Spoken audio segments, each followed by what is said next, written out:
Chapter 4 of The Rat Race by J. Franklin. After a pleasant breakfast, in the course of which my wife read the social news in the New York Herald Tribune and I the business news in the New York Times, I excused myself and returned to my bedroom. Winnie's bathroom was fitted with all the gadgets too, and there was an abundant choice of razors, from the old-fashioned straight-edge suicide favorite to the 1941 streamlined electric Yankee clipper.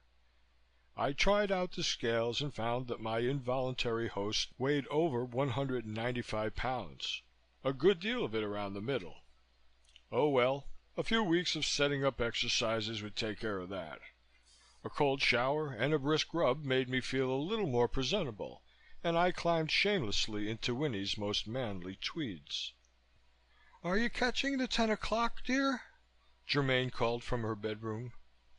"No such luck," I warned her. "Phone the office, will you, and tell them I'm feeling under the weather and won't be in till sometime tomorrow." This seemed like a good chance to do some exploring, since the Rutherfords had temporarily abandoned the field, though I needn't have bothered, since I had seen photographs of suburban houses like Pook's Hill in a score of different slick paper pre-war magazines. There was the inevitable colonial-type dining room with dark wainscoting below smooth oyster-white plaster, electric candle sconces, and the necessary array of family silver on the antiquated mahogany sideboard. The windows gave a vista of brown lawn, with the grass still blasted by winter. There was the inevitable chintzy living room, with a permanently unemployed grand piano, 2 or 3 safely second-rate paintings by safely first-rate defunct foreigners. There was the usual array of sofas, easy chairs, small, middle-sized, and biggish tables, with lots of china ashtrays, and a sizable wood-burning fireplace. Of course, you entered the living room by 2 steps down from the front hall, and there was a separate up 2 steps entrance to my den. And sure as death and taxes, there was a veritable downstairs lavatory. I slipped on my coat and hat and stepped out through a French window which led from the living room to the inevitable paved stone terrace. There were galvanized iron fittings for a summer awning, and in the center was a cute little bronze sundial. This had an exclamation point and the inscription "Over the Yardarm" at the place where noon should be, and a bronze cocktail glass instead of the sign for 4 p.m. All the way around the rest of the circle was written in heavy embossed capitals, "The hell with it." My meditations on this facet of the Tompkins character, and I wondered whether I oughtn't to spell facet with a U, were interrupted by Myrtle. "Oh, Mr. Tompkins," she called from the kitchen window, in complete repudiation of her earlier appearance as Watson, third lady's maid at Barony Castle. "The man from the kennels is here with Ponto.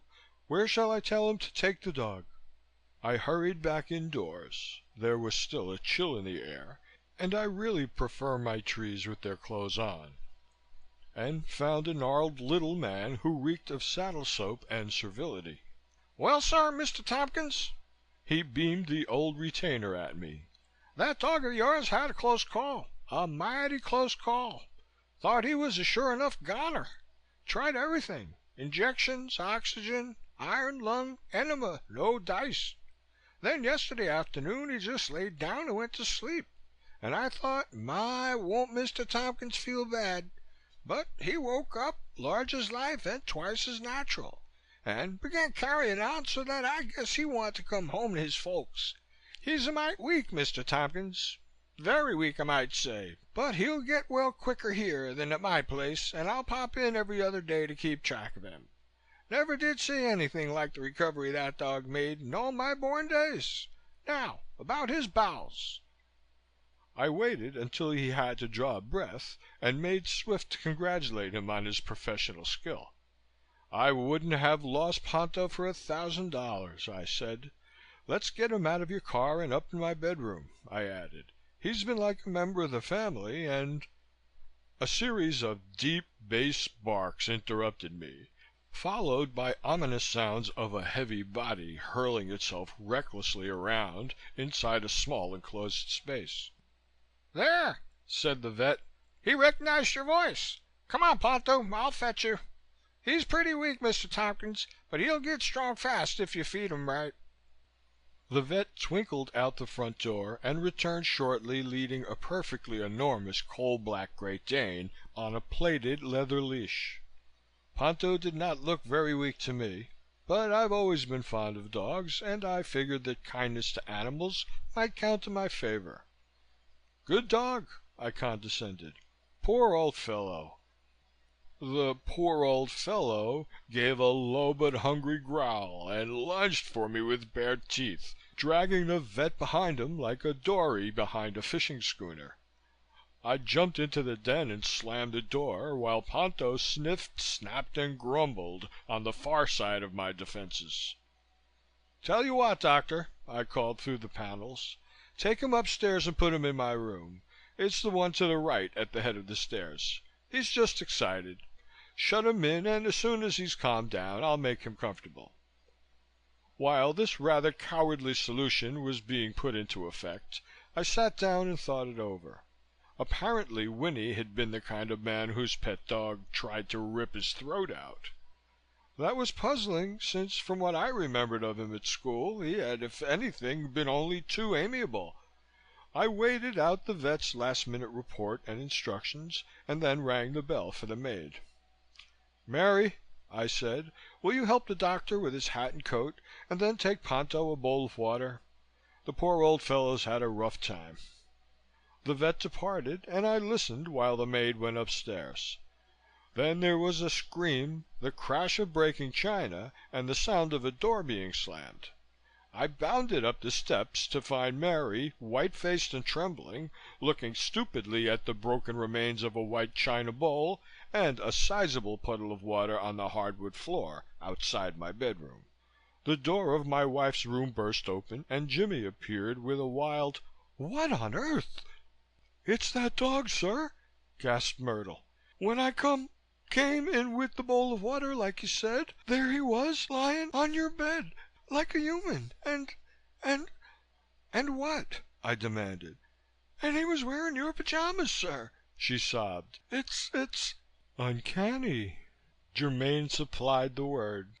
I gave a hollow laugh. "He probably remembers that he isn't allowed to lie on the beds, Mary, and may have dragged my pajamas up there to lie on. Whenever I let him up on the furniture, I always make him lie on some of my clothes." "Oh," Myrtle said, suddenly calm. "Is that it? It was just that it looked sort of queer to see his legs in the pajama trousers." "Well, don't worry about it now, Myrtle," my wife remarked firmly. "I'm not surprised it gave you a shock. He's such a big dog. I'll go in and see that he's comfortable. Come on, Winnie, let's take a look at him. What's the matter?" she added, noticing a certain reluctance in my attitude. "Nothing much," I martyrized. "It's only that he flew from my throat when he got inside the door." "Nonsense," she replied in the firm tone of a woman who knows better, and who, in any case, expects her husband not to be afraid of a mere infuriated Great Dane.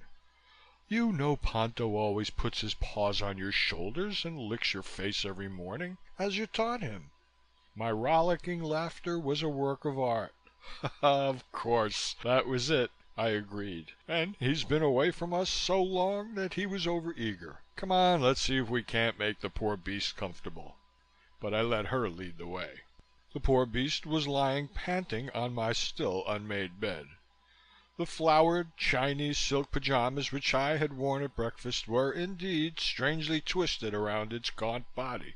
The coat was across the animal's shoulders, and both of its hind legs were sticking through one of the trouser legs. "There, Ponto, poor old fellow," cooed Jimmy in a voice which would have charmed snails from their shells. Ponto gave a self-pitying whine, and his tail thumped the pillow like an overseer's whip across the back of Uncle Tom. My wife patted the animal's head, and Ponto positively drooled at her. She gently disentangled him from among the pajamas and hung them up in the closet.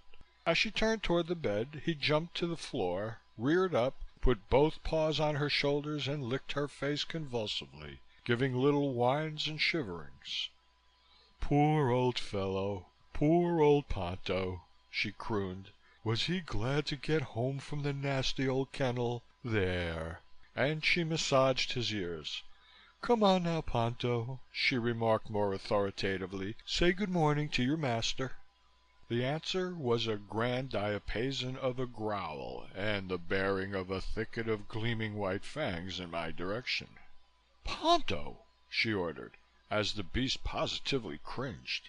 "Say good morning to the master." He slumped to the floor with the grace of a pole-axed calf and approached me slowly, ears back, hair bristling, and teeth in evidence. "Ponto!" Germain's cry was positively totalitarian, but the dog lunged at me and I barely had time to close the door in its face. A few minutes later, Germain emerged looking bewildered. "I've never known him to behave like this," she said. "I don't like it. It's always been you he was so fond of, and he barely tolerated me. Now he seems all mixed up. After you left, he calmed right down and came back and licked my face all over again. What do you suppose is wrong with him? Can it be fits?" I shook my head. "He doesn't act like fits," I said. "He's had a bad go of distemper and is probably suffering from shock. Dogs do get shock, you know. I remember in psychology at Harvard they told us about a very intelligent St. Bernard dog which was shocked into complete hysteria by the supernatural. That is, they pulled a lamb chop across the floor by a thread concealed in a crack between the boards. The dog nearly had heart failure when he saw a chop moving by itself." "But what can we do?"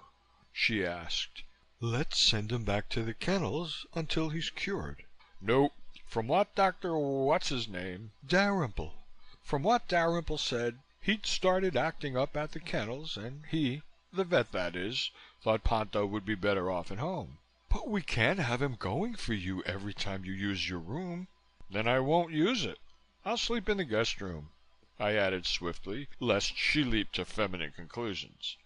"You might take him another bowl of water. He's all right with you. And spread the New York Times on the floor.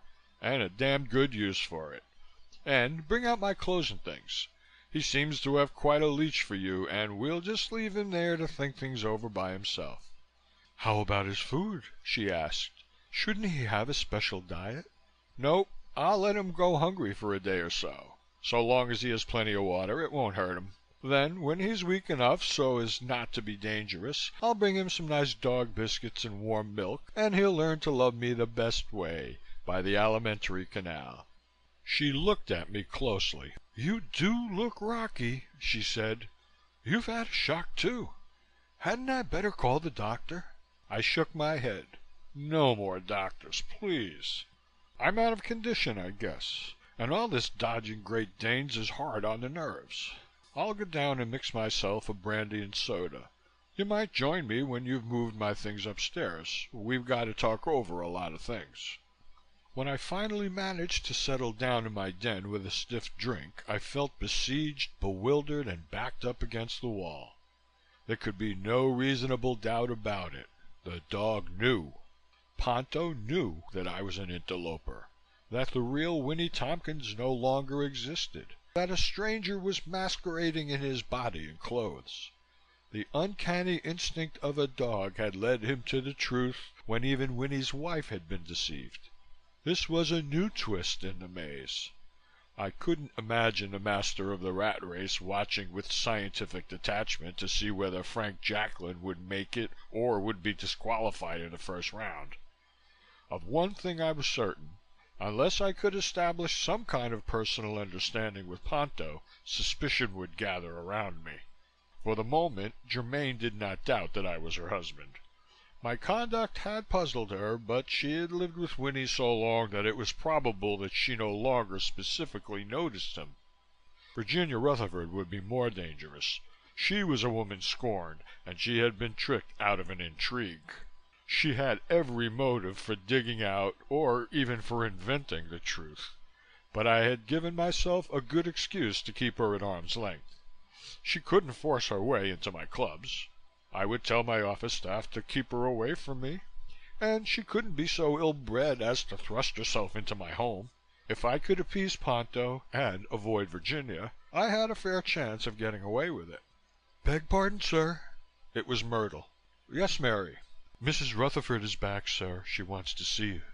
"Tell her I'm not at home," I replied in a clear, carrying tone, "and that I never will be at home to her." "Oh, yes, you will." It was the redhead. She was wearing a long mink coat and carrying a short automatic pistol. "Like it or not, Winnie, we are going to have a talk. Now." She turned to the startled maid. "And don't you try phoning the police, Myrtle," she added, "or the first thing you will hear is this pistol going pop at Mr. Winfred Tompkins of New York City and Bedford Hills." "That's all right, Mary," I added. "Don't call the police. Tell Mrs. Tompkins that I'm busy. Mrs. Rutherford and I wish to have a conversation." End of chapter 4.